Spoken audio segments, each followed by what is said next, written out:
Hello guys! Nandito na naman ako at ito magandang pag-usapan natin si General Torre. At syempre, papag-usapan din natin si Irene Marcos.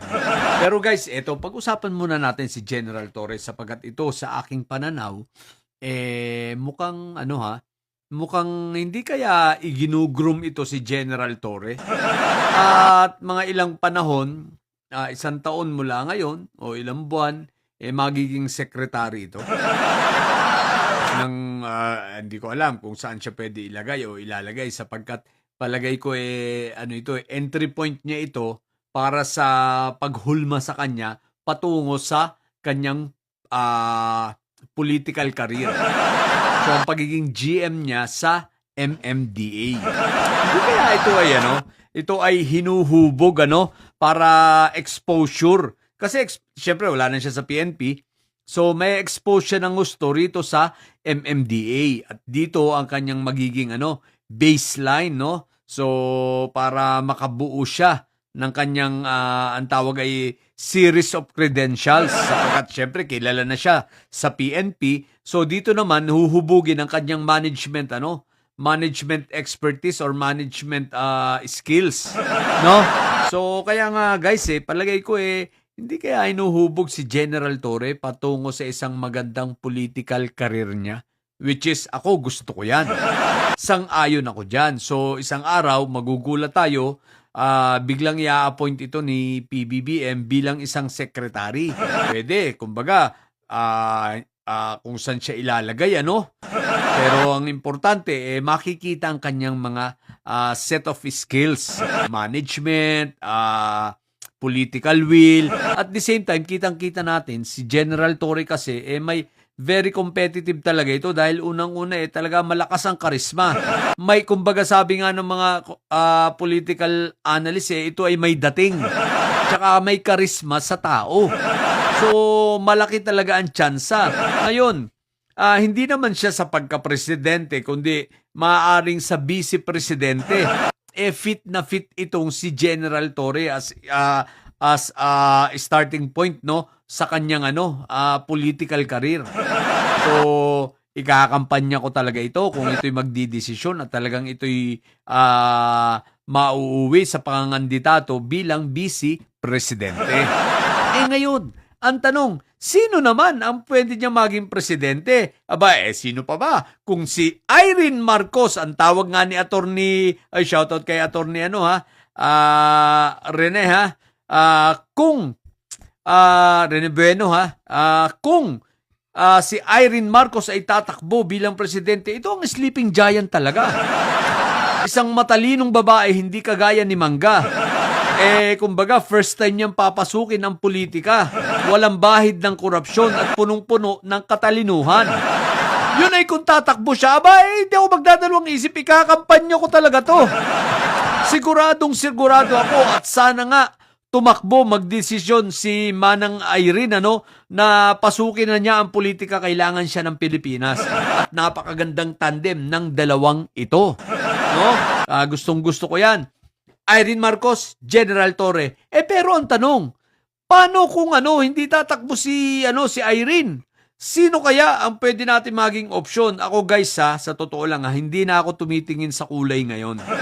Wag lang ang berde, wag lang ang mga may sayad siblings. Syempre may sayad, tablado talaga yan.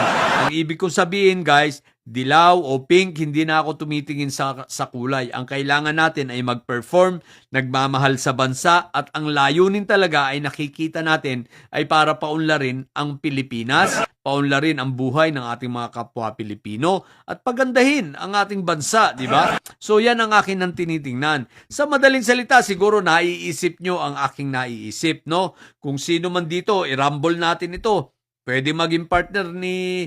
Ito para sa akin lang naman ito. Kung masasang-ayon kayo, okay lang. Kung hindi naman, okay rin lang yun, Siyempre, may kanya tayong pananaw. Pero gusto ko rin, kung hindi tatakbo si Manang Irene, Risa Ontiveros.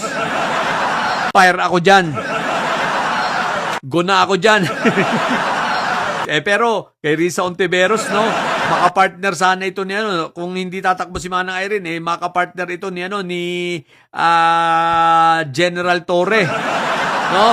Ngayon, kung halimbawa naman at hindi tatakbo si Risa Ontiveros, pwede rin si Bam. Kakagating ko si Bam. Magaling rin si Bam, sa totoo lang ha. Kumbaga, dito hindi ko na tinitingnan ng kulay. Kalimutan na po natin yung Marcos Ninoy Aquinong issue. Bakit? Kung si Chris Aquino nga at sila Lisa Marcos, si President Bongbong Marcos, kasundo ni Chris Aquino tayo pa kaya? Tayo pa kayang tao di ba? Kalimutan na yan. Ang isipin natin ngayon ay kagandahan ng ating bansa. Magtulungan tayo. Pero si Mangga, isama na rin sa kakalimutan. Itakwil na yan, si Mangga. No? Ano yan, manggambulok yan. Walang kakwenta-kwenta yan. So, kung kakalimutan na natin yung mga issue ng mga Marcos at Aquino, kalimutan na rin pati si Mangga. Isama na natin yan. At ibaon na sa limot. Pero seryoso guys So, nawa Sleeping Giant. Tawag ni Attorney Rene Bueno rito kay Irene Marcos. Sana magdesisyon si Manang Irene, Nakikimanang ako. Sabagay, Ilocano naman ako. Ilocano father ko So, Ilocano ako. No? So, si Manang Irene, sana. At si General Torre, ako'y naniniwala yung kinalalagyan mo ngayon bilang GM, General Manager ng MMDA, stepping stone yan para sa iyong paparating na political career. Tandaan mo, ikaw ay likas na politiko. Sa ayaw mo at sa gusto, tama, likas sa'yo ang maging politiko. At ikaw ay mamahalin ng tao dahil sa iyong karisma. Dahil sa iyong paninindigan, dahil sa iyong tapang, pero may lambing. Siyempre nga, sa totoo lang, may lahi, Ilonggo kasi ang parang pag hindi ako nagkakamali, nanay yata niya ay Ilongga. Kaya medyo malambing din to si General Torre, pero malambing na matapang. In short, nasa kanya yung karisma ng isang magiging mamahalin ng tao na politiko. General Torre, minahal ka na naman ng tao. Isipin mo, tanging ikaw lang ang nakahuli kay Kibrok. Sa mabayapang paraan. Tapos hinuli mo pa si Fentaboy, kita mo, walang nagawa sa'yo.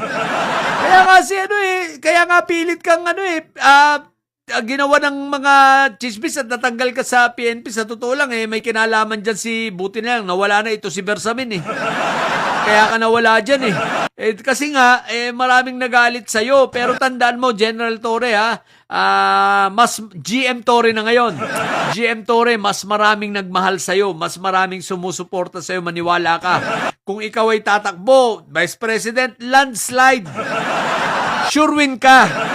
Ngayon, wag muna presidente, hindi muna kasi kailangan ka muna, pumasok ka muna sa politika at makita mo muna ang galaw, sa politika sa nasyonal bago ka mo pasukin ng pagiging presidente. At doon ka nababagay, palagay ko, magiging effective ka, working vice president ka.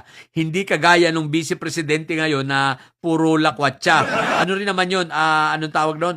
Puro lakwatsang vice presidente. Walang ginawa kundi ang maggala.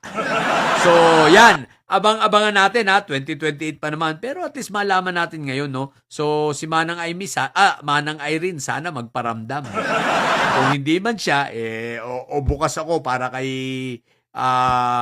Risa Ontiveros, kay Bam Aquino, kung sino pa man, basta't ang layunin talaga ay para sa bansa at makikita natin puro pagmamahal sa bansa ang gusto niyang gawin. O kumbaga, ang kanyang pundasyon ay dahil sa pagmamahal talaga sa bansa. Okay? So, General Torre, good luck sa'yo. Galingan mo bilang GM ng MMDA. Nakatingin kami sa'yo. Okay? At umaasa para sa future na ikaw rin ay maging isang politiko. Magaling na politiko. Okay? So, yun lang po. Sa mga bobong didilis dyan na ang tatay nyo ay karton, manatili kayo mga bobo at may sayad sapagkat ang may sayad ay laging high blood. Bye!